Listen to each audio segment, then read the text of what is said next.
Last Friday, the United States and South Korea agreed on a new trade deal. And if Congress gives its okay, this would be the largest since the North American Free Trade Agreement back in 1994. Joining us now from the White House is U.S. Trade Representative Ron Kirk.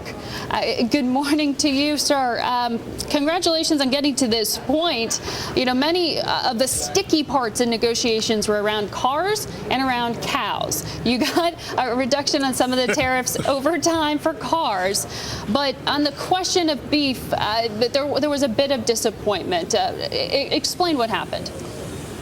Well, first of all, we are pleased that we were able to reach what we think is a very balanced agreement with our partners in Korea to help us access their market and help us meet the president's objective of having trade be an integral part of our strategy to get America's economy growing again and to create jobs. Within that, part of it was solving issues of an imbalance, we think, to the automotive market, and we did want to seek additional access for beef. But the good news, and I would say parenthetically, because of a lot of strong advocacy on behalf of Chairman Balkus and others, our beef exports are actually headed in the right direction. They're up almost 120% over the last couple of years, and under this free trade agreement, the tariffs on beef are going to come down about in half. So we expect to see our beef exports grow, but we do have more work to do on getting full implementation of a beef protocol that's been put in place separate and apart from the free trade agreement. Right, and we did see comments from South Korea's trade minister this morning saying he's not talking about beef, that the negotiations are done on that point, which obviously is of disappointment to Senator Balkus of Montana, who you mentioned there. Do you think that this trade deal can get approval without his support? Well, we're going to continue to work for his support as we have others. But what's remarkable about what we've been able to accomplish under President Obama's leadership, and I know you and Bloomberg have followed trade for some period of time, but for us to announce an agreement and have it immediately embraced and endorsed by Democratic and Republican leaders in Congress, in both the House and the Senate, by groups as different as the U.S. Chamber of Commerce and the cattle growers and pork growers, but also among Ford and General Motors and the United Auto Workers, we think really enhances our ability to make not only a compelling case to Congress, but also to the American public, how when we do it right, we work with stakeholders, we level the playing field, we can have trade policy that works for America's families and workers as well as it does for our manufacturers.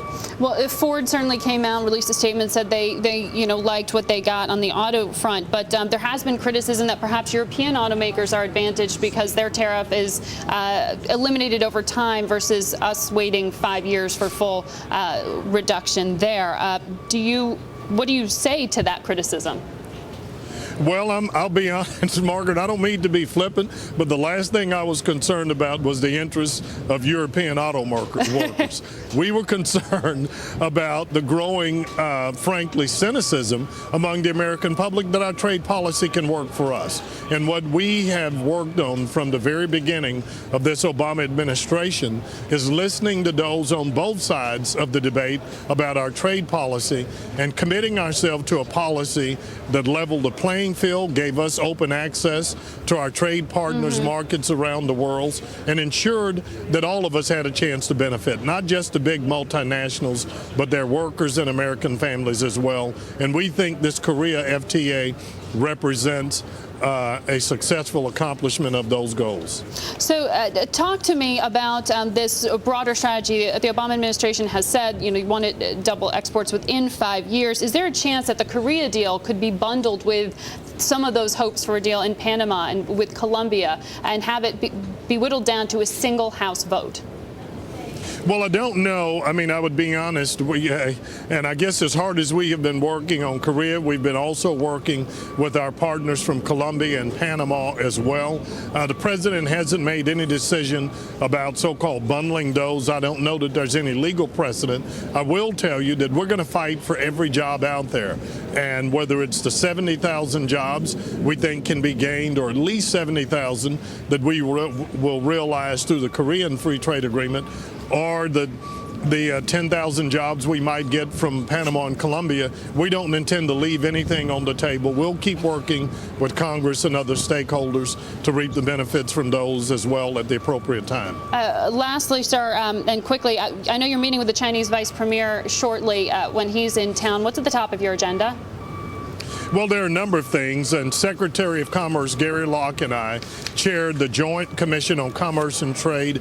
We will be meeting with a delegation headed by Vice Premier Wang Qishan.